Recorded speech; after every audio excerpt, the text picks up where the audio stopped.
सो hello friends, once again most welcome आप सभी लोगों का आपके इस अमेजिंग कंप्यूटर के सेशन में, जहां पर गाइस हम लोग बातें करते हैं exam oriented. My dear friends, जैसा कि आप लोगों को पता है, इससे पहले हम लोगों ने एमएस वर्ड यानी कि माइक्रोसॉफ्ट वर्ड के जो क्वेश्चंस थे वो डिस्कस किया था इससे प्रीवियस वाले सेशन में। तो आज मॉक टेस्ट डिस्कस किया था 50 क्वेश्चंस का।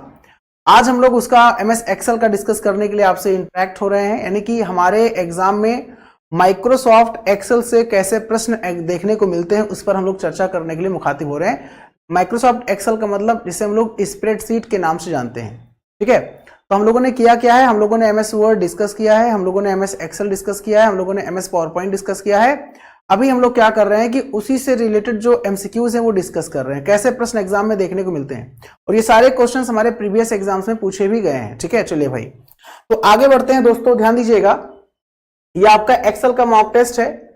विच function displays row data in a column और column data in a row. मतलब दोस्तों, आपके सामने एक प्रश्न डिस्प्ले हो रहा है, कौन सा फंक्शन कॉलम में पंक्ति डेटा या पंक्ति में कॉलम डेटा प्रदर्शित करता है। क्या वो रोज होता है, क्या वो ट्रांसपोज होता है, क्या वो हाइपरलिंक होता है, क्या वो इंडेक्स होता है। मैं फिर बोल रहा हूं, these questions are most important for your exams, that's why you should not ignore these questions। ये सारे प्रश्न आपके परीक्षा के पॉइंट ऑफ व्यू से बहुत ही महत्वपूर्ण है, इनको आपको बिल्कुल भी इग्नोर नहीं करना चाहिए दोस्तों, ठीक है। चलिए दोस्तों, मैं आपको जानकारी के लिए बता दूं, विच फंक्शंस की बात करें। देखो, फंक्शन क्या होता है, जो रेडीमेड होता है, मतलब बना बनाया होता है, ठीक है। हमें केवल यूज करना होता है, हमें केवल फंक्शन को कॉल करना होता है। तो प्रश्न पूछा गया है कि कौन सा फंक्शन होता है जो रो के डेटा को कॉलम में और कॉलम के डेटा को रो में डिस्प्ले करता है, यानी प्रदर्शित करता है, ठीक है। देखो भाई, ये हमारा दोस्तों क्या होता है, ये हमारा जो है एक कॉलम होता है, ऐसे ये कॉलम होता है, आपको पता है ये कॉलम होता है। ये जो वर्टिकल होता है ये कॉलम होता है, और ये जो हॉरिजॉन्टल होता है, ये हॉरिजॉन्टल जो होता है ये रो होता है, जो हॉरिजॉन्टल होता है ये रो होता है। यानी वर्टिकल जो होता है वो कॉलम होता है और जो हॉरिजॉन्टल होता है रो होता है। मान लीजिए यहां पे मैंने लिखा ए बी सी डी, ये कहां पे है, ये पर्टिकुलर रो में, एक रो में है। और अगर मैं लिखता हूं एक्स वाई जेड, तो ये किस में है, ए एक्स वाई जेड एक कॉलम में है। मैं क्या कर रहा हूं, मैं दोस्तों ऐसे कर रहा हूं, एक ऐसे बना लेता हूं, 1 2 3, ठीक है। ये आपका ये हो गया, ठीक है, ध्यान दीजिएगा। अब जैसे यहां पे ए है, यहां पे बी है, यहां पे सी है, यहां पे डी है, यहां पे एक्स है, यहां पे वाई है, यहां पे जेड है। मतलब ये ए बी सी डी रो से ये कॉलम में आ गया, और ये एक्स वाई जेड, ये ए एक्स वाई जेड जो हमारा यहां पे एग्जैक्टली है कॉलम में, ये रो में चला गया। आप देखो, तो इसे हम लोग बोलते हैं ट्रांसपोज। याद रखना, मैं फिर बोल दे रहा हूं, आप मार्क कर लीजिएगा, मोस्ट इंपॉर्टेंट, आप मार्क कर लीजिएगा, मोस्ट इंपॉर्टेंट। यहां पे आप बोलेंगे ट्रांसपोज होता है। ये होता क्या दोस्तों, ट्रांसपोज होता है, ध्यान दीजिएगा, इसे हम लोग ट्रांसपोज के नाम से जानते हैं, ठीक है। हाइपरलिंक क्या होता है, हाइपरलिंक तो आपको पता है कि आप जब हाइपरलिंक करते हो तो colour will be blue, after hyperlink colour will be blue, और नीचे अंडरलाइन होता है, आप उस पर क्लिक करते हो, दूसरे लिंक पे आप जंप कर जाते हो। रोज क्या होता है आपको पता है, जो हॉरिजॉन्टल होता है वो रोज कहलाता है ना। और इंडेक्स यहाँ पे तो होता नहीं, इंडेक्सिंग मतलब एक एड्रेस के लिए होता है इंडेक्सिंग, जिसे हम इंडेक्सिंग करते हैं, जिसे हम कहते हैं ना कि इंडेक्सिंग कर रहे हैं, तो वो एड्रेस के लिए होता है, वो अलग चीज, यहाँ भी उसका यूज नहीं फिलहाल। तो ट्रांसपोज ये फंक्शन होता है जो कॉलम के डेटा को रो में और रो के डेटा को कॉलम में क्या करता है, डिस्प्ले करता है। मुझे लगता है ये आपको प्रैक्टिकली समझ में आ गया होगा, मतलब ये प्रॉपर तरीके से समझ में आ गया होगा। मैं आपको सब प्रैक्टिकल करके भी दिखा दूंगा, तो जब प्रैक्टिकल करके दिखा दूंगा तो आपको सारा आइडिया अच्छे से लग जाएगा इसके बारे में, है ना। मैंने थ्योरी पढ़ाया है, और थ्योरी जो पढ़ाया है उस थ्योरी से रिलेटेड क्वेश्चन को डिस्कस कर रहा हूं आपके समझ, ठीक है, ध्यान दीजिएगा। और ये क्वेश्चन एक्सेल के हैं। Inserts a new worksheet, Microsoft Excel में नए वर्कशीट को इंसर्ट करने के लिए क्या शॉर्टकट की यूज करते हैं। आपको पता है सर ये वर्कशीट क्या होता है। अरे भाई, वर्कशीट जो होता है वो कलेक्शन ऑफ सेल्स होते हैं ना, मतलब सेल्स से मिलकर आपका वर्कशीट बनता है ना भाई। ये आपका जो आपका ये आप देख रहे हो, ये आपका पूरा वर्कशीट ही तो है, इसे हम स्प्रेडशीट के नाम से जानते हैं। तो बाय डिफॉल्ट हमें देखा होगा नीचे, आपने मैंने बताया था पुराने वाले वर्जन में 3 वर्कशीट होते थे, नए वाले वर्जन में बाय डिफॉल्ट 1 वर्कशीट होता है, याद है आपको भाई। नीचे होता नहीं एक वर्कशीट, फिर प्लस का बटन होता है, हम जब प्लस के बटन पे क्लिक करते हैं तो वर्कशीट नया जो है डिस्प्ले होता है। तो नए वर्कशीट को डिस्प्ले करने का शॉर्टकट कुंजी क्या होता है? अल्ट शिफ्ट F1 होता है, अल्ट शिफ्ट F1 होता है। If we want to insert new worksheet, then which shortcut key we will use? So if we want to insert new worksheet in our Excel, then we will use Alt Shift F1। और एक shortcut की और भी होता है, उसे हम shift के साथ F11 बोलते हैं, शिफ्ट के साथ में F11 बोलते हैं। तो ये सारे पॉइंट्स टू बी नोटेड हैं और इंपॉर्टेंट पॉइंट्स हैं। आप इतना याद रखिएगा, जो भी मैं डिस्कस करता हूं, जो भी मैं पढ़ाता हूं, आप अगर क्लास में हो तो आपको अच्छे से चीजों को समझना चाहिए, क्योंकि यहीं से हमारे परीक्षा में प्रश्न पूछे जाएंगे। आप खुद देख लीजिएगा, आप आज क्लास कर रहे हैं ना, एग्जाम के बाद आप जब क्रैक करेंगे एग्जाम, तो आप खुद ही बोलेंगे वाओ धीरेन सर अमेजिंग। क्योंकि आपसे मैंने बोला है कि अभी हाल ही में जो एग्जाम्स हुए थे, आप एक बार उसका एनालिसिस करिएगा। बहुत सारे बच्चे, मेरे ही पढ़ाए हुए बच्चे बहुत सारे सेलेक्ट हुए हैं। एक दो एग्जाम्स की बात नहीं, बहुत सारे एग्जाम्स का हमें नाम ले सकते हैं। और टफ से टफेस्ट एग्जाम, इसमें कंप्यूटर के टफ से टफ क्वेश्चंस पूछे जाते हैं, इसमें पाइथन लैंग्वेज पूछे जाते हैं, इसमें वेब डिजाइनिंग HTML पूछे जाते हैं, इसमें इंटरनेट ऑफ थिंग्स पूछे जाते हैं, मतलब एक एडवांस क्वेश्चंस पूछे जाते हैं। तो आप खुद देखिएगा, आप जब एग्जाम में एग्जामिनेशन हॉल में बैठेंगे और आपको जब क्वेश्चंस एकदम हलवा लगेगा आपके लिए, तो आप खुद सोचेंगे यार मैंने मेहनत किया और मेहनत हमारा सार्थक रहा। ठीक है, तो इसलिए कह रहे हैं आपको ध्यान से चीजों को पढ़ना चाहिए, समझना चाहिए, और अगर कोई डाउट हो तो विदाउट एनी हेजिटेशन आपको पूछना चाहिए। ठीक है, चलिए आगे बात करेंगे। Press to open the Excel formula window. अगर हमें एक्सेल फॉर्मूला विंडो ओपन करना है तो उसके लिए हम किस शॉर्टकट कुंजी का यूज करते हैं? क्या वो हमारा शिफ्ट प्लस F3 होता है, क्या शिफ्ट प्लस F4 होता है, क्या शिफ्ट प्लस F5 होता है, या शिफ्ट प्लस F6 होता है? आंसर क्या हो जाएगा, फटाफट आप लोग बताइएगा। चलिए, एक्सेल फॉर्मूला विंडो को खोलने के लिए, फॉर्मूला विंडो मतलब जहां पे हमको बहुत सारे फॉर्मूलाज दिखते हैं, हम कैरेक्टर फंक्शंस हो गए हमारे, मतलब फॉर्मूला हो गए या अर्थमेटिकल हो गए, जो भी हम यूज करना चाहते हैं। ठीक है दोस्तों, शिफ्ट प्लस F3 जो होता है वो फॉर्मूला विंडो को ओपन करने के लिए होता है। Shift plus F3 will be correct answer. किसके लिए होता है? फॉर्मूला विंडो को ओपन करने के लिए होता है। ठीक है, एक्सेल फॉर्मूला विंडो को ओपन करने के लिए शिफ्ट प्लस F3 का हम लोग यूज करते हैं। आगे बात करेंगे। Was the first spreadsheet on a micro computer. आपको बताना है दोस्तों, माइक्रो कंप्यूटर का पहला वर्कशीट कौन सा था? वीजी कैल्क था, एक्सेल था, लोटस 1 2 3 था, या स्टार कैल्क था? आंसर दीजिए आप लोग। जैसे हम लोग एक्सेल की बात करते हैं तो एक्सेल हमारा क्या है? जो एक्सेल हमारा है वो स्प्रेडशीट होता है ना, जो एक्सेल हमारा होता है स्प्रेडशीट होता है। वैसे पहला स्प्रेडशीट कौन सा था? Question is that. आपको बताना है पहला वर्कशीट कौन सा था, पहला वर्कशीट बताना है।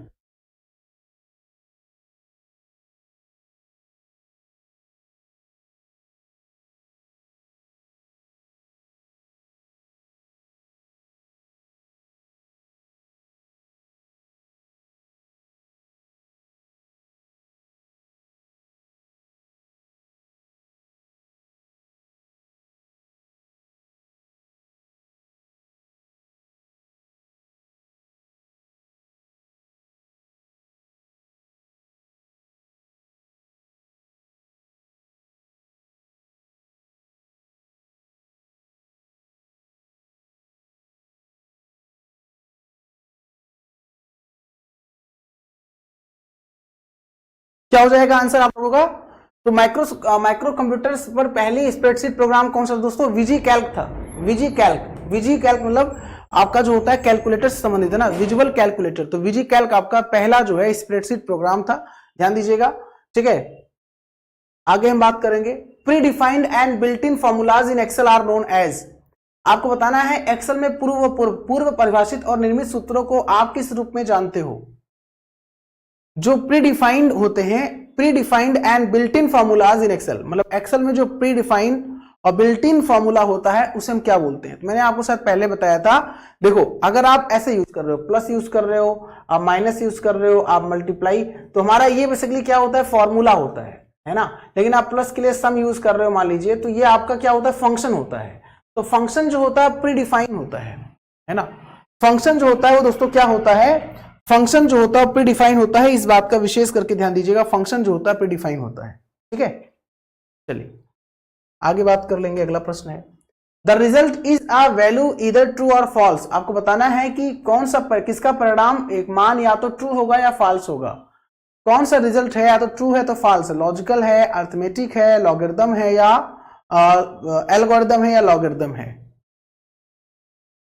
तो भैया ट्रू फॉल्स लॉजिकल आपका होता है ना, लॉजिकल मतलब होता है ना, जैसे इफ यूज करते हो आप, तो आपने इसे ए की वैल्यू दिया 12, बी की वैल्यू दिया आपने 10, आपने कंपेयर किया कि if A is greater than B, तो आपने कहा सर ट्रू, अदरवाइज फॉल्स, यही तो होता है। तो क्या हो जाएगा, तो भैया A is greater than B true, तो बी ट्रू हो जाएगा। फिलहाल लॉजिकल आपका होता है, लॉजिकल, ठीक है। Microsoft Excel is a part of the suite of applications. आपको पता है कि माइक्रोसॉफ्ट एक्सेल जो है किस एप्लीकेशन सूट का एक हिस्सा होता है। माइक्रोसॉफ्ट एक्सेल जो है किस एप्लीकेशन सूट का हिस्सा होता है, माइक्रोसॉफ्ट विंडोज का, ओपन ऑफिस का, माइक्रोसॉफ्ट ऑफिस का या विजुअल बेसिक का। तो आंसर हमारा हो जाएगा माइक्रोसॉफ्ट ऑफिस का, माइक्रोसॉफ्ट ऑफिस का हिस्सा होता है, आपको पता है। इसी में MS Word, MS Excel, MS PowerPoint, MS Access, ये सारे हमारे यूज होते हैं। तो ये हमारा एमएस ऑफिस का हिस्सा होता है माइक्रोसॉफ्ट एक्सेल, जो कि स्प्रेडशीट सॉफ्टवेयर होता है। A business customer inventory and payroll records can best be stored in a file. किसी कारोबार के ग्राहक इन्वेंट्री तथा पेरोल रिकॉर्ड सबसे अच्छी फाइल में स्टोर किए जा सकते हैं। Database, document, worksheet, presentation. मतलब बिजनेस पर्पस के लिए आप जो यूज करते हो customer inventory and payroll records, तो ये सारा आप कहाँ पे स्टोर कर सकते हो, ये सारा आप वर्कशीट में स्टोर कर सकते हो। वर्कशीट का मतलब वो स्प्रेडशीट की बात कर रहा है, और स्प्रेडशीट का मतलब क्या है, आपका एक्सेल होता है। मैंने आपको पहले भी बताया है, इसे हम लोग एक्सेल के नाम से जानते हैं। ये आपके सामने एक चार्ट दिख रहा है, ये चार्ट जो है ये चार्ट का नाम क्या है, sort given in a spreadsheet is a type of chart. जो आपके सामने एक चार्ट दिख रहा है, ये आपके सामने दिख रहा है ना, तो ये चार्ट क्या है दोस्तों, तो ये वर्टिकल फॉर्म में है, वर्टिकल फॉर्म में है तो इसे हम लोग कॉलम चार्ट के नाम से जानते हैं, इसे हम कॉलम चार्ट के नाम से जानते हैं। अगर वही इस तरह होता, अगर दोस्तों यही इस तरह होता है ना, इस तरह होता, तो इसको हम लोग बार चार्ट कहते हैं, हम लोग बार चार्ट कहते हैं, है ना। तो बेसिकली ये हमारे सामने जो चार्ट है उसे हम कॉलम चार्ट कहते हैं। वर्टिकल देखो, वर्टिकल कॉलम होता है, हॉरिजॉन्टल रो होता है। रो मतलब बार, देखो आपके सामने आ गया ना। इन spreadsheet the given chart is of type. एक स्प्रेडशीट में दिया गया चार्ट किस प्रकार का चार्ट है, कॉलम है, स्टॉक है, लाइन है, बार है। तो चूंकि ये वर्टिकल नहीं हॉरिजॉन्टल है, तो बार चार्ट है, ये बार चार्ट है ना।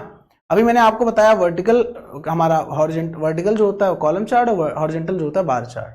और चार्ट हम लोग इंसर्ट कहां से करते हैं, तो चार्ट हम लोग इंसर्ट करते हैं कहां से दोस्तों, जो है इंसर्ट से, इंसर्ट में जाते हैं, चार्ट वहां से इंसर्ट करते हैं। A document which contains data and information arranged in a rows and columns with the facility of applying mathematical formulas is known as। आपको बताना है एक दस्तावेज जिसमें गणितीय सूत्रों को लागू करने की सुविधा के साथ साथ पंक्तियों और स्तंभों में व्यवस्थित डेटा और जानकारी होती है, उसको हम किस रूप में जानते हैं। क्या उसे हम लोग टास्क मास्टर कहते हैं, क्या अकाउंट शीट कहते हैं, क्या मास्टर शीट कहते हैं, स्प्रेडशीट कहते हैं। तो जाहिर सी बात हम लोग पढ़ क्या रहे हैं, हम लोग एमएस एक्सेल पढ़ रहे हैं, और एमएस एक्सेल क्या होता है, स्प्रेडशीट सॉफ्टवेयर होता है। तो कह रहा है कि डॉक्यूमेंट्स ही है, लेकिन वो डॉक्यूमेंट्स रो कॉलम के फॉर्म में होता है। मतलब कैसे होता है, ये हमारा रो होता है और ये हमारा कॉलम होता है। तो एक रो कॉलम से मिलकर क्या बनता है, एक सीट बन गया, यानी एक टेबल बन गया, एक सीट तैयार हो गया। मैथमेटिकल फंक्शंस वगैरह हम लोग यूज करते हैं, तो इसे हम लोग स्प्रेडशीट के नाम से जानते हैं, इसे हम लोग स्प्रेडशीट के नाम से जानते हैं। I hope it's a crystal clear my dear friends, मुझे लगता है प्रॉपर तरीके से आपको समझ में आ रहा होगा, ठीक है। What's wrong when you see has in a column while working in a Excel worksheet। मतलब किसी एक्सेल वर्कशीट में काम करते समय जब आपको किसी कॉलम में हैज दिखता है, तो आप उसका मतलब क्या होता है, क्या गलत है। मतलब देखो मैंने आपको बताया था, याद होगा, कि अगर कोई एरर आता है हमारे एक्सेल में, उसका मतलब एरर को डिस्प्ले करने के लिए हम लोग हैज का यूज होता है। तो हैज का मतलब वो एरर है। लेकिन समस्या अब यहाँ पे क्वेश्चन ये है कि ये जो लगातार हैश लिखा हुआ है किस टाइप का एरर है। तो आपको अगर याद हो तो मैंने बताया था एरर से क्वेश्चंस मैंने कुछ बताया था, मतलब कुछ एरर के मैंने कॉन्सेप्ट आप लोगों को डिस्कस किया था थ्योरी वाले क्लास में ही। मतलब the column is too narrow, जो कॉलम है ना बहुत ही संकीर्ण है, मैंने आपको बताया था।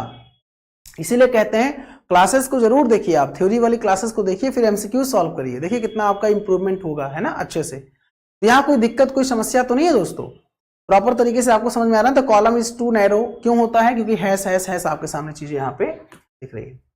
इन a chart is a collection of data points and is usually combined with the existing data in a single row or column. Could it be series of columns, a series of bars, a sequence squares are cross connected by a line? बोला गया है कि किसी chart में data pointer का संग्रह है और समान रूप से किसी एकल पंक्ति या स्तंभ में मौजूद डेटा के संगल होता है।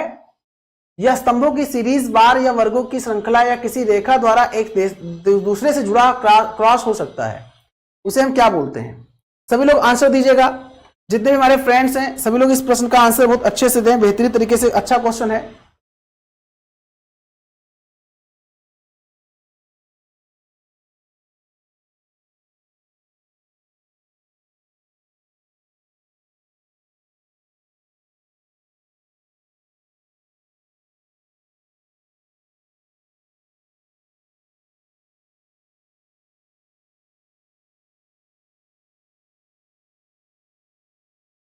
दोस्तों इसे हम लोग क्या कहते हैं? इसे हम लोग डेटा सीरीज के नाम से जानते हैं।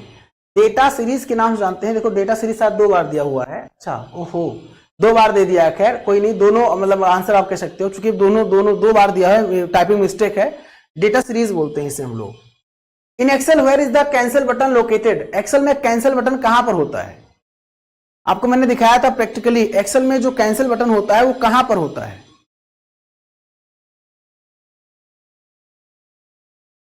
एक्सेल में कैंसिल बटन कहां पर होता है? तो आपको याद हो कि आपने देखा ये विंडो जो हमारा होता है काम करने का, पूरा हमारा जो एक्सेल ऐसे ही होता है, आपने देखा भी होगा जो एक्सेल होता है हमारा ऐसे ही होता है। तो यहां पे देखा होगा आप लोगों ने कि यहां पे हमारा फॉर्मूला बार होता है। यहां फॉर्मूला बार होता है। फॉर्मूला बार के बगल में दोस्तों आपने देखा होगा फंक्शन का ऐसे सिंबल होता है, फंक्शन fx होता है। और fx के बाद दोस्तों देखा होगा आप लोगों ने यहाँ पे जो है ऐसे क्रॉस का निशान होता है, कैंसिल का ऐसे टिक का निशान होता है सही का, और उसी के लेफ्ट में फिर नेम बॉक्स होता है, अगर आपने देखा होगा। तो where is the cancel button located? तो कैंसिल बटन कहां होता है? फॉर्मूला बार आपका जो हो जाएगा वो आंसर हो जाएगा, फॉर्मूला बार पे ही होता है। मतलब fx देखा होगा आपने, fx होता है, फिर क्रॉस होता है कैंसिल, फिर टिक का निशान होता है। एक बार आप एक्सेल ओपन करके देख लेना, मैंने दिखाया भी था। आपने मेरा एक्सेल वाला थ्योरी वाला क्लास देखा होगा, मैंने दिखाया भी था दोस्तों, है ना। तो ये क्वेश्चन जो बता रहा हूं सारे आए हुए प्रश्न हैं आपके, ठीक है। Which of the following functions is used to display the only current system date in MS Excel 10? अब वो MS Excel 10 वर्जन दे रहा है, चाहे MS Excel 10 दे, चाहे MS Excel 16 दे, चाहे MS Excel 13 दे, चाहे MS Excel 19 दे, चाहे 21 दे। पूछा गया है कि बताना है अगर आपको करंट सिस्टम डेट डिस्प्ले करना है उसके लिए आप क्या यूज करोगे? तो करंट सिस्टम डेट के लिए आप टुडे यूज करोगे, टुडे। अगर आप टुडे, याद रखना एक चीज और मैं आपको बता दूं, ये जो कुछ फंक्शंस होते हैं विदाउट आर्गुमेंट यूज होते हैं। अब आपको सर आर्गुमेंट क्या होता है? देखो जैसे हमने लिखा इक्वल और लिखा नाउ, इक्वल नाउ लिखा और एंटर मार दिया, तो क्या इस ब्रैकेट के अंदर कुछ लिखा है मैंने? ब्रैकेट के अंदर कुछ नहीं लिखा है ना दोस्तों। क्या मैंने ब्रैकेट के अंदर कुछ लिखा है? नहीं लिखा है ना। तो यानी इसके अंदर कोई आर्गुमेंट पास नहीं किया है। तो नाउ फंक्शन का यूज तो डेट और टाइम दोनों के लिए होता है। नाउ फंक्शन का यूज तो डेट और टाइम दोनों के लिए होता है, लेकिन टुडे का यूज केवल डेट के लिए होता है। अगर आपसे पूछा जाए बताइए साहब हमें अगर आज का डेट और आज का टाइम दोनों चाहिए तो उसके लिए हम क्या यूज करेंगे? Now function without argument. और अगर हमको केवल आज का डेट चाहिए तो हम केवल टुडे फंक्शन यूज करेंगे, आज का डेट आ जाएगा, है ना। ये सब फंक्शंस होते हैं, ये आपके जो है डेट एंड टाइम फंक्शन होते हैं। मैंने आपको जो फंक्शन पढ़ा रहा था, character function, arithmetic function, logical function, date and time function, तो वहां पे डेट एंड टाइम फंक्शन मैंने आपको बताया था ये। Which of the following components of worksheet displays the address of the selected cell? Selected cell का एड्रेस कहां होता है? कौन बताएगा? बड़ा अच्छा, बड़ा प्यारा प्रश्न है, देखता हूं आपको। बहुत ही मतलब बेहतरीन क्वेश्चन है ये कि आपसे पूछा गया वर्कशीट्स के इनमें से कौन सा घटक होता है जो चयनित सेल का पता प्रदर्शित करता है? तो चयनित सेल का जो पता होता है दोस्तों, वो एड्रेस जो होता है, मैं आपको जानकारी के लिए बता दूं, मैंने बताया ना कि हमारा सेल, मैंने इसको 1 2 3 कुछ भी लिखा, तो यहां पे जो फॉर्मूला बार होता है वो फॉर्मूला बार में डिस्प्ले होगा। आपको मैंने बताया था। देखो सेल में काम करने का 3 तरीका अगर आपको याद होगा। पहला, आप डबल सेल में डबल क्लिक करो। दूसरा, आप फॉर्मूला बार पे जाओ क्लिक करो। अब दूसरा, आप F2 शॉर्टकट की यूज करो। F2 शॉर्टकट की मतलब फंक्शन की, है ना। 3 तरीका है सेल को एडिट करने का। फॉर्मूला बार के माध्यम से, डबल क्लिक सेल पर करके, सिंगल क्लिक करोगे तो सेल सिलेक्ट होगा, अगर डबल क्लिक करोगे तो सेल आपका उसमें ब्लिंकर, आपका जो कर्सर है ब्लिंक करने लगेगा, मतलब आप एडिट कर सकते हो, या तो F2 का यूज करके, है ना। ठीक है, मुझे लगता है प्रॉपर आपको समझ में दोस्तों आ रहा होगा। ठीक है, तो आपका यहाँ पे आंसर क्या हो जाएगा, worksheet display the address of the selected cell, तो यहाँ पे आपका हो जाएगा फॉर्मूला बार। फॉर्मूला बार दोस्तों विल बी करेक्ट आंसर, है ना, कोई दिक्कत कोई समस्या तो नहीं है। चलिए भाई आगे बात करते हैं। Which component of the Excel window display the content of the active cell. अब देखो एक्टिव सेल का कंटेंट क्या बताया था, worksheet display the address of the selected cell, address आपका फॉर्मूला बार, ठीक है। एमएस एक्सेल विंडो का घटक कौन सा है, सक्रिय सेल की सामग्री को दिखाता है, तो सक्रिय एक्टिव सेल के कंटेंट को दिखाता है। तो आपको पता है एक्टिव सेल का कंटेंट, तो आप जैसे लिखते हो यहाँ पे ये सेल आपका है और आप सेल में कुछ भी लिखते हो, ABCD कुछ भी लिखते हो, मान लीजिए तो ABCD लिख रहे हो, तो एक्सेल का सेल है, उसमें आप इनपुट कर रहे हो वैल्यू ABC जो भी आप लिख रहे हो, ठीक है। कंटेंट इसका कहां डिस्प्ले होता है, तो इसका जो कंटेंट होता है वो नेम बॉक्स में डिस्प्ले होता है, तो नेम बॉक्स आपका यहां पे आ जाएगा, name box will be correct answer, है ना। मतलब जो एक्टिव सेल होता है और एक्टिव सेल का जो कंटेंट होता है वो नेम बॉक्स में डिस्प्ले होता है। कहां होता है दोस्तों, नेम बॉक्स में डिस्प्ले होता है, ध्यान दीजिएगा, ठीक है।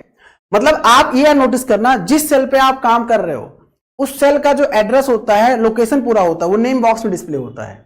मतलब नेम बॉक्स उस पर्टिकुलर सेल के एड्रेस को डिनोट करता है कि आप किस सेल पे काम कर रहे हो। और एड्रेस कैसे बनता है आपको पता है, ये हमारा ABCD ये हमारा कॉलम होता है और 1 2 3 हमारा रो होता है। तो आप लिखते हो A4, तो A कॉलम और चौथा रो मान लीजिए, है ना। तो A कॉलम, जैसे मान लीजिए मैं लिखा ये A कहां पर है, या 5 लिखता हूं, 5 कहां पर है, तो 5 का कोई ना कोई तो लोकेशन होगा, तो लोकेशन क्या है, B कॉलम के पहले रो में। तो आप कहोगे 5 को एक्सेस करने के लिए B1 एक्सेस करेंगे, B1 मतलब B कॉलम का पहला रो, ठीक है। Which component of the Excel window display the content of the active cell? अच्छा रिपीट हो गया क्या, रिपीट हो गया सर, सॉरी रिपीट हो गया क्वेश्चन, ठीक है। स्प्रेडशीट में दोस्तों अगर आप ये फॉर्मूला इनपुट करते हो तो आपके सामने आउटपुट क्या आएगा, स्प्रेडशीट में अगर ये फॉर्मूला इनपुट करोगे तो आउटपुट क्या आएगा, तो मैं आपको जानकारी के लिए बता दूं, ये फॉर्मूला ही गलत है, क्योंकि डिवाइड का कोई DIV होता नहीं, तो आंसर आपके सामने हैश नेम आएगा, तो आपने फॉर्मूला गलत इनपुट किया है। जब फॉर्मूला आप गलत इनपुट करोगे तो हैश नेम आएगा, और मैंने आपको बताया था ये एरर वाले उसमें जो है ना। What will be the result of the following MS Excel formula, ये आपके सामने MS एक्सेल का फॉर्मूला है, इसका आउटपुट कौन बताएगा, ये MS एक्सेल का हमारे सामने एक फॉर्मूला है, इसका आउटपुट कौन बताएगा, आप लोग बताइए फटाफट इसका आउटपुट क्या होगा। दोस्तों ध्यान दीजिएगा, यहां पे इवन है, इवन मतलब 3, तो चूंकि इवन अब 3 के आगे 3 तो इवन है नहीं, 3 तो ऑड है, तो इसका मतलब इवन इसकी वैल्यू 4 हो जाएगी। ये होता है, ये नियम है, ये नियम है। इवन अगर नहीं है तो उसके आगे 4 इवन है। यहां पे ऑड 8 ऑड नहीं है, लेकिन उसके आगे 9 ऑड है, तो 9 अब जोड़ दीजिए, 9 1 3 13, मतलब 9 4 कितना 13 आपका आंसर हो जाएगा। मतलब समझ में आ रहा है लोगों, आप लोगों को दोस्तों, ये जो सारे क्वेश्चंस हम डिस्कस कर रहे हैं, मैं फिर बोलना चाहता हूं, ये सारे क्वेश्चंस पूछे गए क्वेश्चंस हैं आपके एग्जाम में, आपको बिल्कुल भी नहीं इग्नोर नहीं करना है, ठीक है।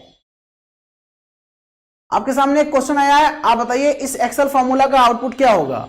इक्वल है 32 डिवाइड बाई 2 कैरेट 4, इसे कैरेट बोलते हैं, याद होगा आपको, इसे कैरेट बोलते हैं, कैरेट। ये आपका साइन जो होता है कैरेट कहलाता है, कैरेट कहलाता है, कैरेट कहलाता है, कैरेट नाम है, ठीक है। तो अब आपके सामने प्रश्न ये है, जैसे लिखा हुआ है क्या, कहां गया, लिखा हुआ है 32 divide by 2 caret 4 divide by 2, है ना। तो क्या हो जाएगा,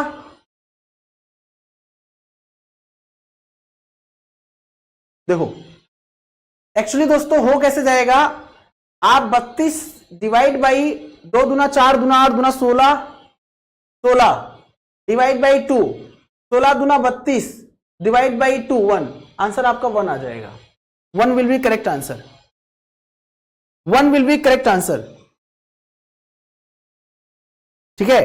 मैं आपको बताना चाहता हूं, अगर आपको पीछे जैसे आप देखो, अभी मैंने आपको बताया फंक्शंस कहां गया आपका, ये DIV दोस्तों, ये कोई फॉर्मूला नहीं है, एरर है। मतलब ये आपका, अगर आप डिवाइड करना चाहते हो तो 10 डिवाइड बाई 3 करोगे तो आपके सामने आउटपुट आएगा, ऐसे नहीं आएगा।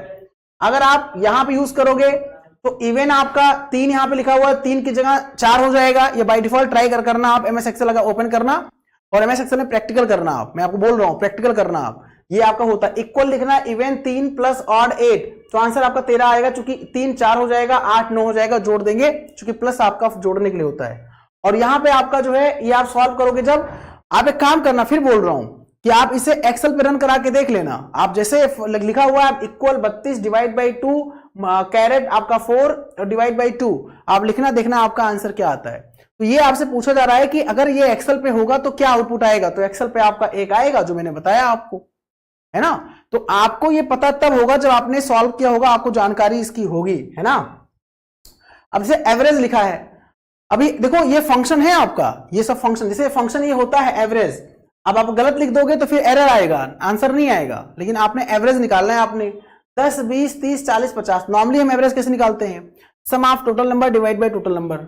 तो सम ऑफ टोटल नंबर तो 20 10 30 30 60 40 100 150, 150 डिवाइड बाई 1 2 3 4 5 5 5 3 15 0 30, तो आंसर क्या आ जाएगा, 30 will be correct answer, 30 will be correct answer. जैसे नॉर्मली आप औसत निकालते हो, एवरेज निकालते हो, वैसे यहां भी एवरेज निकालना है आपको, ठीक है। तो ये एक्सेल कैलकुलेट करके दे देगा। अब जैसे एक प्रश्न आपके सामने यहां पे आया, अब 8 4 2 माइनस 2 2 डिवाइड बाई 2, अब क्या सॉल्व करोगे आप, कैसे सॉल्व करोगे आप, तो देखो 8 divide by 4 divide by 2 minus 2 by 2, 4 दूना 8, तो 2 2 कट गया आपका 2, यहां पे 2 2 कट गया, 1 माइनस 1 तो आपका 0 आ गया, तो आंसर आपका 0 हो गया, आंसर आपका 0 हो गया। आंसर क्या हो गया दोस्तों, आपका 0 आंसर हो गया, ठीक है, ध्यान दीजिएगा। मुझे लगता है प्रॉपर आपको समझ में आ गया होगा, ठीक है, यहां कोई दिक्कत नहीं होगी। Which of the following are the correct ways to edit the formula in MS Excel? MS Excel में फॉर्मूला को एडिट करने का शॉर्टकट की क्या होता है, मतलब सॉरी MS Excel में फॉर्मूला को एडिट करने का तरीका क्या होता है। तो अगर आपको याद हो, अगर आपने मेरा क्लास अभी ज्वाइन किया है, आज मतलब आज ही ज्वाइन आपने किया है और आज क्लास कर रहे हो, तो अभी मैंने बताया आपको 3 तरीका होता है, सेल पे डबल क्लिक करना, F2 शॉर्टकट की यूज करना और फार्मूला बार पे क्लिक करना। 3 तरीका है, मतलब फार्मूला बार से हमें सेल को एडिट करना। 3 वे हैं, 3 कहते नहीं कि इनमें से कौन सा MS Excel में एक सूत्र को संपादित करने का सही तरीका है।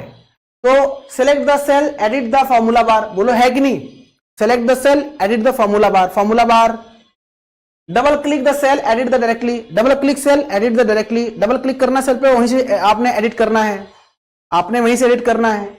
Select the cell, press F2 and edit directly, आपने F2 प्रेस करना है और आपको वहां से जो है एडिट करना है। बोलो कोई दिक्कत, तो आंसर क्या हो जाएगा आपका 1 2 3, तीनों सही हो जाएगा। कोई ऑल यहाँ पे है ना, ऑल। अब देखो ऑल 1 2, मतलब यहाँ पे 1 2 3 भी होना चाहिए था, एक्चुअली वो मिस्टेक है, टाइपिंग मिस्टेक है, क्योंकि ऑल है ना, तो सभी 1 2 3, सभी 1 2 3, सभी 1 2 3 है ना, ध्यान दीजिएगा, ऑल 1 2 3, ठीक है। तो ये सारी चीजें हैं और ऐसे प्रश्न भी हमारे एग्जाम में देखने को अच्छे खासे, मतलब यही क्वेश्चंस जो मैं डिस्कस कर रहा हूं, फिर बोल रहा हूं, ये सारे प्रश्न हमारे परीक्षा में पूछे गए प्रश्न हैं और उसी को मैं डिस्कस कर रहा हूं, ठीक है। जो लोग अभी ज्वाइन कर रहे हैं मैं उनको जानकारी के लिए बता दूं, या जो लोग नहीं जानते हैं, मतलब होता नहीं कि आप लोग हो सकता है नहीं जानते हो, अरे सर कब से पढ़ा रहे, तो मेरा नाम धीरेन्द्र प्रताप सिंह है। आप मुझे अगर यूट्यूब पे भी सर्च करेंगे या आप मुझे कहीं सर्च करेंगे तो मैं मिल जाऊंगा, दिख जाऊंगा, है ना, मतलब कहीं भी आप सर्च करेंगे तो मेरा क्लास जो है, बहुत सारे, पता नहीं मुझे कितनी क्लासेस यूट्यूब पर अवेलेबल है, अगर आप सर्च करेंगे धीरेन्द्र प्रताप सिंह, ठीक है, तो वो चीजें, तो आप वहां भी हमसे ज्वाइन हो सकते हो क्लासेस के लिए फिलहाल। लेकिन मैं आपको बता रहा हूं कि ये सारी जो है चीजें, जो क्वेश्चंस डिस्कस कर रहा हूं, सारे क्वेश्चंस आपके प्रीवियस एग्जाम्स में पूछे गए क्वेश्चंस हैं, मतलब किसी न किसी एग्जाम में, और उसको मैं एक्सप्लेन कर रहा हूं ताकि इससे मिलते जुलते क्वेश्चंस भी आएंगे तो इजीली आप हिट कर पाओगे, और क्वेश्चंस फंसेंगे भी, आप डोंट वरी, एग्जाम से पहले भी आपको हम चूरन दे देंगे। अभी तो खैर हम पढ़ा रहे हैं, ये हमारा थ्योरी वाला क्लास है और MCQs हम करा दे रहे हैं पेड बैच में ठीक ठाक, मतलब अच्छे से। बाकी हम आपको एग्जाम्स पहले आपके चूरन दे देंगे जो आपके एग्जाम के लिए बहुत ही कैसे नहीं वो मतलब रामबाण साबित होगा, तो परेशान होने की आपको बिल्कुल भी आवश्यकता नहीं है, ठीक है। अब यहाँ भी एक एवरेज निकालना है, तो अभी मैंने आपको पीछे बताया एवरेज निकालना, तो ऐसे भी एवरेज निकाल सकते हो आप। भाई 4 2 6 5 11 1 12, 2 0 0 जुड़ेगा है नहीं, लेकिन अब चूंकि जुड़ेगा नहीं, मतलब 0 का मतलब 0 ही होगा, लेकिन फिर भी अब काउंट तो करेंगे आप डिवाइड करने के लिए। तो भाई 4 2 6 5 11 1 12, 1 2 3 4 5 6 डिवाइड बाई 6, 6 दूना 12, तो आंसर हमारा 2 हो जाएगा, 2 विल बी करेक्ट आंसर। हाँ भाई, इन MS Excel which functions calculates the largest value in set of numbers। आपको बताना है अगर लार्जेस्ट वैल्यू आपको एक कोई सेट ऑफ नंबर है, जैसे मान लीजिए आपने लिखा इक्वल, अभी मैं फंक्शन नहीं लिख रहा हूं, 10 12 20 ऐसे लिखा आपने, अब आपको इसमें लार्जेस्ट वैल्यू कौन सा है, जाहिर सी बात है लार्जेस्ट वैल्यू हमारा 20 है, तो हम मैक्स जब करेंगे मैक्स, तो मैक्स से क्या होगा, लार्जेस्ट वैल्यू 20 आ जाएगा, तो आंसर हमारा मैक्स हो जाएगा, max will be correct answer. मतलब एमएस एक्सेल में कौन सा फंक्शन संख्याओं के सेट में सबसे बड़े मान की गणना करता है, answer max will be correct answer. अब यहां भी एवरेज निकालना है, लेकिन ये एवरेज कुछ अलग तरीके का एवरेज है, देखता हूं इसका आंसर कौन सही देता है। यहां भी एवरेज निकालना है, लेकिन इसका एवरेज थोड़ा अलग तरीके का है, देखता हूं यहां पे आंसर कौन सही देता है। तो जैसे एवरेज देखो यहाँ पे 5 4 4 इज ग्रेटर देन 3 है और यहाँ पे 6 है, तो मैं थोड़ा आपको रूल बता दूं, एक ये नया रूल, मतलब आप लोग नहीं जानते होंगे, जाहिर सी बात है कहां जानेंगे आप। तो देखो जैसे इसका मतलब 5 है, 5 प्लस 4 है, 4 प्लस, अब यहाँ पे 4 बड़ा है 3 से, सही है गलत है, 4 बड़ा है 3 से, सही है गलत है, सही है ना, ट्रू है ना, ट्रू का मतलब यहाँ पे 1 हो जाएगा, प्लस 6 हो जाएगा, तो 6 1 7 7 3 10 11 11 5 16 16 डिवाइड बाई 1 2 3 4 4 4 चौके 16, आंसर हमारा 4 हो जाएगा। अभी आपको शायद समझ में नहीं आया होगा, तो मैं दोबारा बताता हूं। देखो दोस्तों, कहने का आशय यह है कि अगर यही होता 4 इज लेस देन 3, तो ये ट्रू है या फॉल्स है, मतलब 4 इज ग्रेटर देन 3 की जगह 4 इज लेस देन 3 होता, तो 4 इज लेस देन 3 सही है गलत है, तो आप कहते हैं सर फॉल्स है, तो फॉल्स है, इसका मतलब 0 आता है यहां पे। देखो अगर यहां पे जो भी कंपेयर किया गया है लॉजिकल फंक्शन यूज हो रहा है, ग्रेटर देन आपका, ग्रेटर देन लेस देन, जो भी अगर ट्रू है तो मतलब 1 होगा, और अगर 0 है, अगर ट्रू नहीं है फॉल्स है, तो उसका मतलब 0 होगा। नहीं समझ में आया भाई, अगर ये अब 4 बड़ा है 3 से, है कि नहीं, ट्रू है ना, तो इसका मतलब इसको हम 1 मानेंगे और इसका मतलब 1 हो जाएगा। अगर 4 छोटा है 3 से, तो ये फॉल्स है, इसका मतलब यहां पे 0 हो जाएगा, फिर इस तरह निकालेंगे हम। तो मेरा बताने का समझाने का मतलब यही था, शायद आपको प्रॉपर तरीके से समझ में आ गया होगा, है ना। तो ये जो है आपको आंसर 4 हो जाएगा, ध्यान दीजिएगा। सीलिंग, ये मैंने आपको बहुत अच्छे बताया, सीलिंग, आपको सीलिंग निकालना है। तो पहली वैल्यू 7 5, आपको पता है जब पहली वैल्यू होती है ऊपर होती है और नीचे आपका डिवीजन, मतलब डिवाइड करते हो आप 5 से, ये रूल होता है, ऐसे ही करते हो आप। यहां पे 7, अब देखो 5 कितनी बार जाएगा, 5 एक नंबर 5 2 7 5 चौके 20, 0.4 का मतलब इसे 2 मानते हैं, 5 दूना 10, तो आंसर क्या आ जाएगा 10, 10 हमारी सीलिंग वैल्यू हो जाएगी। मतलब 7 से पहली बड़ी वैल्यू जो 5 के दिए गए इसके मल्टीपल में हो, तो 5 दूना 10, और पहली बड़ी 7 से, देखो 7 से बड़ी वैल्यू 8 भी है, लेकिन क्या 8 5 से डिविजिबल मल्टीपल में आ रहा है, 5 दूना 10, 10 ही हो रहा है ना, तो आंसर यहां पे हमारा 10 हो जाएगा। ठीक है, बड़ा आसान, बड़ा अच्छा प्रश्न है। ठीक है भाई, 7 है, अब सीलिंग मतलब बड़ी वैल्यू होनी चाहिए, इससे नीचे नहीं होनी चाहिए। सीलिंग मतलब क्या, छत ऊपर, और फ्लोर मतलब नीचे, तो जो दिया गया वैल्यू है इससे बड़ी वैल्यू सीलिंग और इससे छोटी वैल्यू फ्लोर। ठीक है, तो आंसर क्या आ जाएगा 10 आ जाएगा, 5 दूना 10। In MS Excel which of the following cell formats should be used for exponential data. मतलब एक्सपोनेंट करने के लिए हम किस फंक्शन का यूज करते हैं, एक्सपोनेंट करने के लिए हम साइंटिफिक यूज करते हैं। देखा होगा आप लोगों ने, कभी कभी ई आपको दिखता है, ई में सेल में आपने देखा होगा, एक्सेल में ई दिखता है आपको, समथिंग लिखते हो आप प्लस ई 10, मतलब ऐसे लिखते हो ना, ई दिखता है आपको। तो ई मतलब जो होता है एक्सपोनेंशियल डेटा को अगर हम साइंटिफिक को एक्सपोनेंट में यूज करना चाहते हैं, तो हम लोग ये यूज करते हैं एमएस एक्सेल में एक्सपोनेंशियल डेटा के लिए। इनमें से कौन सा एक्सेल फॉर्मेट इस्तेमाल किया जाना चाहिए, आंसर साइंटिफिक होता है, ध्यान देना। अब फ्लोर निकालना है, इस तो रटा रटाया है, 34 को 5 से डिवाइड करो, 5 से 35 7 तो जाएगा नहीं, 5 छक्का 30, 30 आंसर हो जाएगा। बताया है मैंने आपको ना भाई, देखो 34 डिवाइड बाई 5, तो 5 छक 30, 6 बार जा रहा ना, तो जैसे इससे अधिक मल्टीपल में होना चाहिए सीलिंग वैल्यू, तो इससे कम मल्टीपल में आना चाहिए, तो 5 के मल्टीपल में क्या 5 छक 30 ही तो है, 30 क्या मतलब इससे छोटा है, तो 30 आपका आंसर हो जाएगा भाई।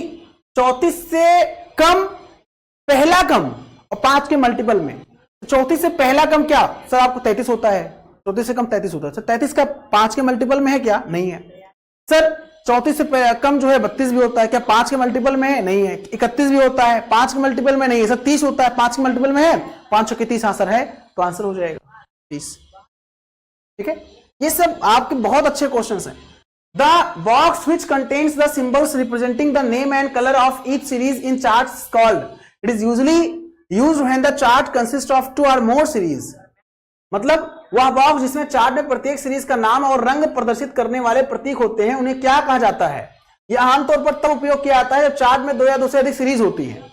आपने मैच देखते होंगे आप, या कोई डेटा देखते होंगे आप लोग, तो उसमें अगर बगल ऐसे होता नहीं कि इतने जैसे वैल्यू जो कंपेयर किया जाता है, वैल्यू होता नहीं कि इतने ओवर में इतना रन गया, इतने ओवर में इतना रन गया, एवरेज ये था, है ना, होता नहीं कि एक ग्राफ बनता है, ग्राफ। तो जो ग्राफ बनता है तो उसमें ऐसे कुछ करके इतने बढ़ गया, इतने में कम गया, इतने ज्यादा गया, ऐसा कुछ ग्राफ बनता है, आपका देखा होगा। तो उसके बगल में एक कलर वाला होता है कि 2000 मतलब पहले से 5 ओवर में इतना रन रेट था, उसका कलर कुछ और होता है, इसे कलर कुछ और होता है, तो उसको हम लेजेंड बोलते हैं। इसको हम लेजेंड बोलते हैं, लेजेंड। लेजेंड बड़ा अच्छा फीचर होता है। आप जैसे आप मैथ सॉल्व करना, कभी मैथ्स में डीआई सॉल्व करते हो, उसमें डीआई बना होता है, डेटा इंटरप्रिटेशन, और उसमें देखा होगा उसकी वैल्यू दी गई होती है अलग से कि इतने साल से इतने साल में इतना प्रोडक्शन हुआ। अगर मान लीजिए उत्पादन की बात कहीं कर रहा है, प्रोडक्शन की बात कर रहा है, इतने से इतने साल में इतना प्रोडक्शन हुआ, तो लेजेंड कहलाता है। Sorry, in MS Excel if a column is too narrow, अगर एक्सेल में कॉलम बहुत नैरो है, संकीर्ण है, मतलब पतला है, कॉलम मतलब स्तंभ, तो for a number then Excel will automatically convert the number to a series of science. तो माइक्रोसॉफ्ट एक्सेल में यदि कोई कॉलम किसी संख्या के लिए बहुत संकीर्ण है, संख्या बड़ी है और कॉलम छोटी है, तो स्वचालित रूप से संख्या को किसमें बदल दिया जाता है, किस श्रृंखला, किस जो सिंबल में बदल दिया जाता है, तो हमारा हैश होता भी, मैंने आपको बताया था। अगर आपका कॉलम बहुत नैरो है और उसमें जो एरर आएगा तो नंबर जो वैल्यू जो देनी है वो बड़ी वैल्यू है, तो हैश हैश हैश सामने हमारे आ जाएगा। ये मैंने आपको थोड़ी देर पहले बताया भी था, ठीक है। आपको एक्सेल 19, देखो एक्सेल 19 हो, ये तो वर्जन दे देता है वैसे, यहां इसके अलावा कोई भी वर्जन होता तब भी वही आंसर होगा जो आंसर होने वाला है। In Excel 19 sheet, press to move one cell to the right side, press to go to the next cell downward in the same column. जैसे हमारा सीट है, समझो आप, ये सीट है, हम यहां पे हैं, हमारा कर्सर यहां पे है, कर्सर हमारा ब्लिंक कर रहा है ऐसे। राइट साइड में जाने के लिए हम क्या करेंगे, तो राइट साइड में जाने के लिए हम टैब यूज करेंगे, टैब, और उसी कॉलम में नीचे आने के लिए हम एंटर यूज करेंगे, एंटर। क्वेश्चन एग्जाम में आया हुआ है, टैब और एंटर यूज करेंगे, बहुत सारे बच्चे गलत करते हैं। भाई आपने प्रैक्टिकली करना, राइट साइड जाना है तो टैब यूज करोगे। टैब क्या होता है, आपका कर्सर आगे बढ़ता रहता है, देखा होगा। और अगर हम एंटर यूज करेंगे तो जिस कॉलम में होंगे उसी कॉलम के नीचे हमारा जो कर्सर है वो आता रहेगा, उसी कॉलम के नीचे।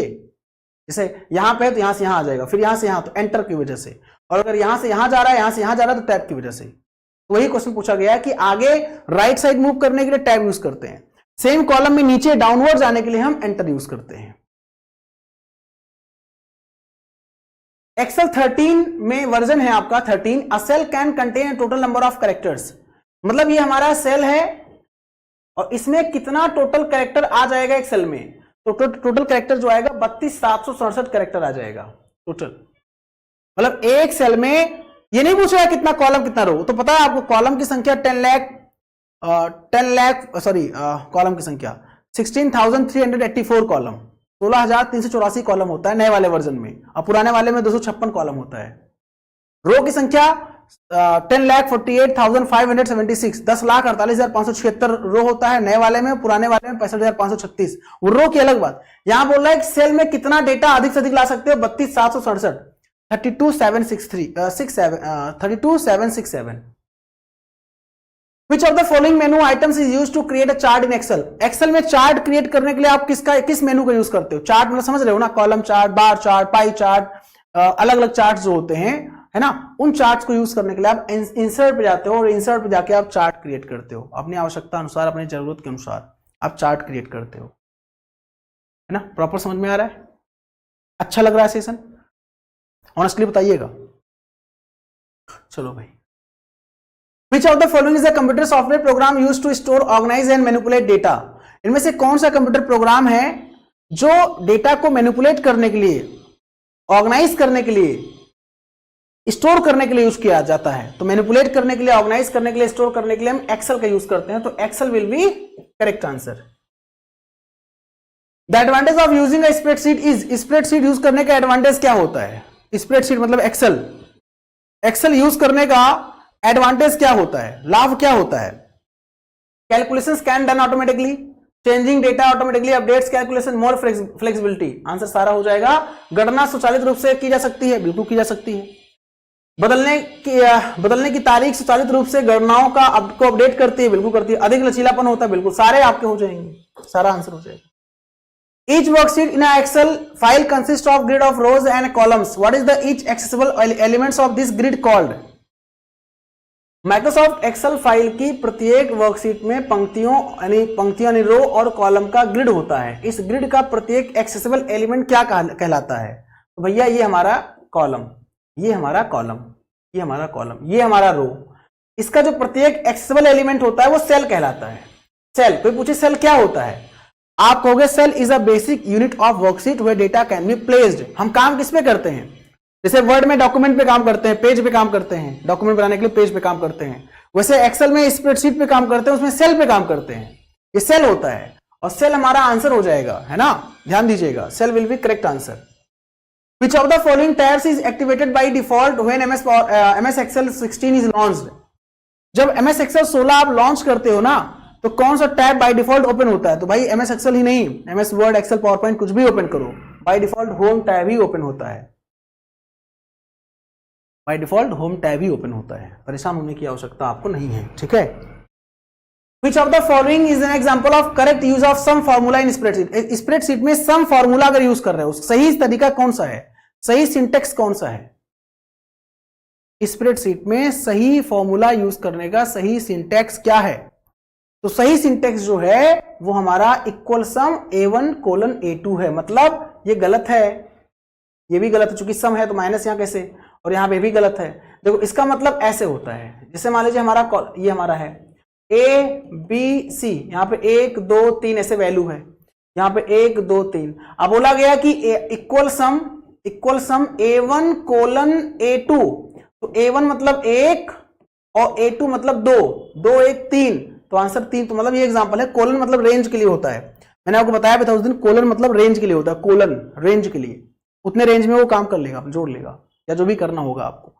एक फॉर्मूला है equal B2+4 is given in a cell A1 if a cell is copied and pasted in D4, what will be the output of formula in D4? बड़ा अच्छा प्रश्न है। A1 सेल में एक फॉर्मूला B2+, ऐसे है, ऐसे बना लेता हूं मैं, ऐसे देखो,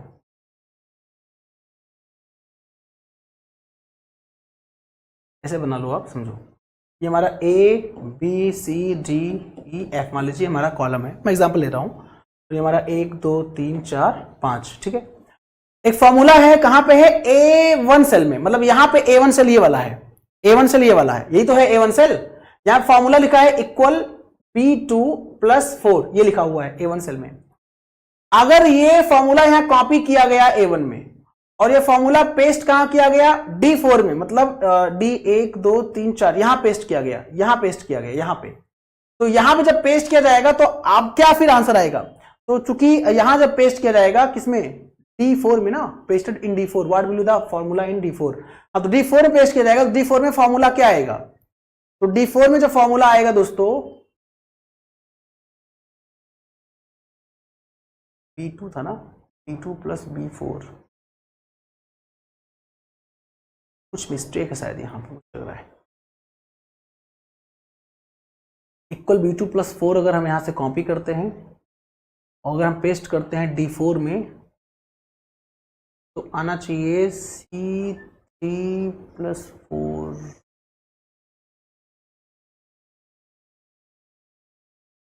D2+,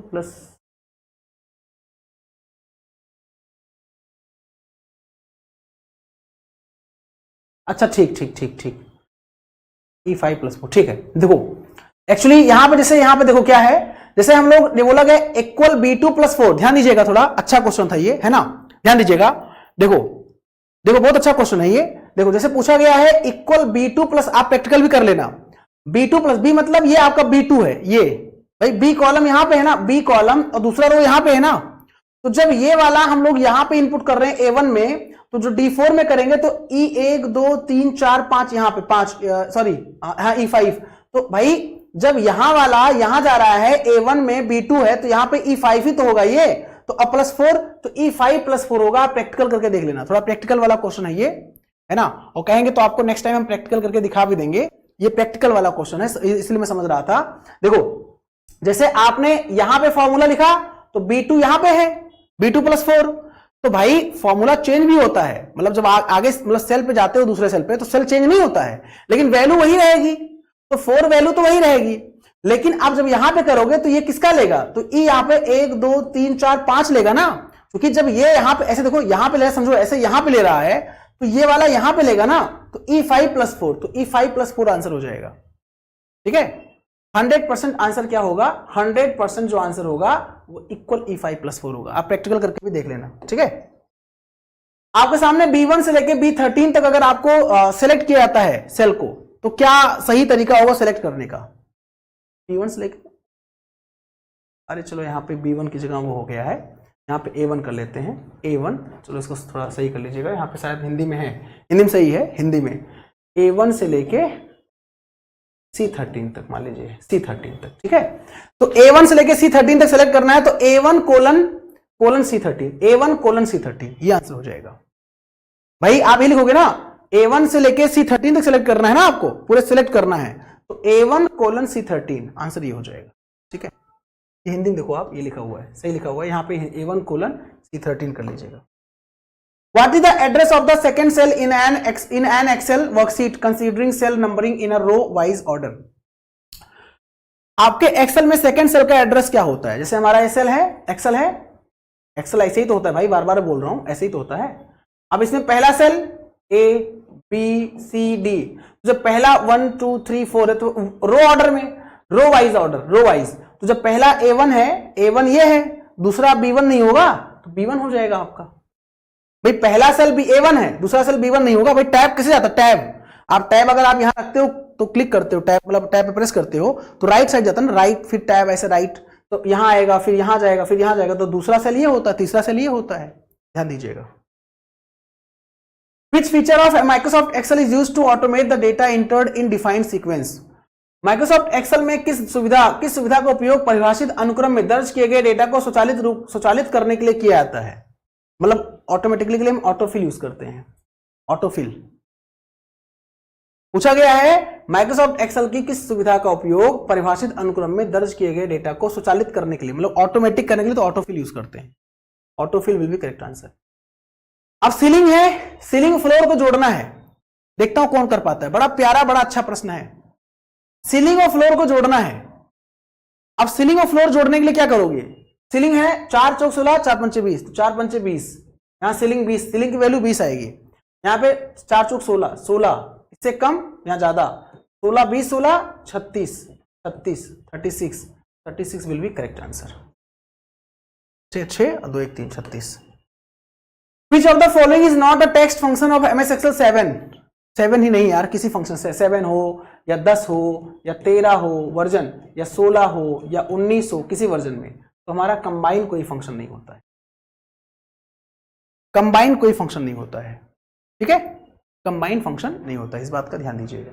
ठीक है, in a spreadsheet the function mod returns, spreadsheet में बताया गया मॉड क्या रिटर्न करता है, मॉड, तो स्प्रेडशीट में मॉड क्या रिटर्न करता है, मॉड मतलब the remainder when you divide two numbers, ये तो आपका हो जाएगा मॉड आंसर सही। मतलब से आपने 10 है, 10 को 3 से डिवाइड किया, 3 3 9, एक आपका रिमाइंडर मॉड वैल्यू हो जाएगा, मॉडुलेटर मॉड वैल्यू, मतलब the remainder when you divide two numbers.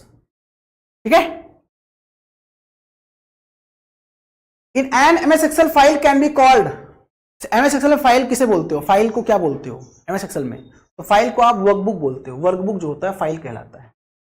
भाई बुक 1 ऊपर नहीं होता, बुक 1 आप देखते होंगे, टाइटल ओपन करेंगे, एमएस एक्सेल ओपन करेंगे, तो एमएस एक्सेल ओपन करेंगे बाय डिफॉल्ट ऊपर क्या दिखेगा, बुक 1, जैसे वर्ड में डॉक्यूमेंट 1 दिखता है, एक्सेल में बुक 1 दिखेगा, पावर पॉइंट में प्रेजेंटेशन 1 दिखता है आपको, है ना। An Excel workbook is a collection of, तो एक्सेल वर्कबुक जो होता है वो वर्कशीट का कलेक्शन होता है, कलेक्शन ऑफ वर्कशीट्स होता है। ठीक है, एक मिनट, वर्कशीट्स एंड चार्ट दोनों होता है, दोनों का कलेक्शन होता है, दोनों दिया है ना, जो वर्कबुक होता है वर्कशीट्स और चार्ट्स दोनों का कलेक्शन होता है, संग्रह होता है। ठीक है, when you open spreadsheet in MS Excel display the name of the Excel worksheet, जब आप एमएस एक्सेल में एक स्प्रेडशीट खोलते हैं तो एक्सेल वर्कशीट का नाम कहां प्रदर्शित होता है? तो वर्कशीट का नाम टाइटल बार में होता है ना, सबसे टॉप पे होता है ना, बोलो। ठीक है, वर्कशीट क्या होता है? जहां पे हम काम करते हैं। भाई मैंने आपको कई बार बताया, वर्कशीट मतलब क्या? वर्कशीट मतलब स्प्रेडशीट, वर्कशीट मतलब काम करने का सीट, वर्कशीट। ये आपका वर्कशीट ही तो है दोस्तों, ये आपका वर्कशीट ही तो है, ये आपका वर्कशीट ही तो है, स्प्रेडशीट ही तो एक ही तो होता है, वर्कशीट स्प्रेडशीट। इसी का जो कलेक्शन होता है वर्कबुक कहलाता है। भाई कई सारे वर्कशीट्स का कलेक्शन ही वर्कबुक कहलाता है ना। आपको अरेंज करना है, आपको यहां पे एक बेसिक साइज के फॉर्म में अरेंज करना है वर्कशीट सेल वर्कबुक को, वर्कशीट सेल वर्कबुक को अरेंज करना है, व्यवस्थित करना है। तो कैसे करेंगे आप? देखो, सबसे छोटा सेल, उससे बड़ा वर्कशीट, उससे बड़ा वर्कबुक, सबसे छोटा सेल, फिर वर्कशीट, फिर वर्कबुक। मतलब सेल से क्या बना? कई सारे सेल से वर्कशीट, वर्कशीट से क्या बना? वर्कबुक। तो आंसर हमारा ये हो जाएगा। ठीक है, 51 क्वेश्चन, क्योंकि एक क्वेश्चन रिपीट हुआ था, तो मान लीजिए 50 क्वेश्चन, चूंकि क्वेश्चन रिपीट हो गया था। ठीक है, thank you so much my friends. आप बताइए सेशन कैसा लगा आप लोगों को? ये 50+ क्वेश्चंस मैंने डिस्कस किया, एक अमेजिंग क्वेश्चंस थे। मैं आपको फिर बता रहा हूं, आपको बिल्कुल भी इग्नोर नहीं करना है। ऐसे ही प्रश्न हमारे परीक्षा में पूछे आते हैं, और आप अगर क्लास को अच्छे से करोगे, मैं वादा करता हूं कि आप मेरे सब्जेक्ट में बहुत बेहतरीन परफॉर्म करोगे और आप सिलेक्शन आराम से ले लोगे। ठीक है, तो दोस्तों आज के लिए इतना रखते हैं। आप लोग अपना ख्याल रखिए, अपना ख्याल रखिए, पढ़ाई करते रहिए, स्वस्थ रहिए, मस्त रहिए, व्यस्त रहिए। नमस्कार, जय हिंद, जय भारत, वंदे मातरम, टेक केयर। बहुत बहुत धन्यवाद दोस्तों, बहुत बहुत धन्यवाद।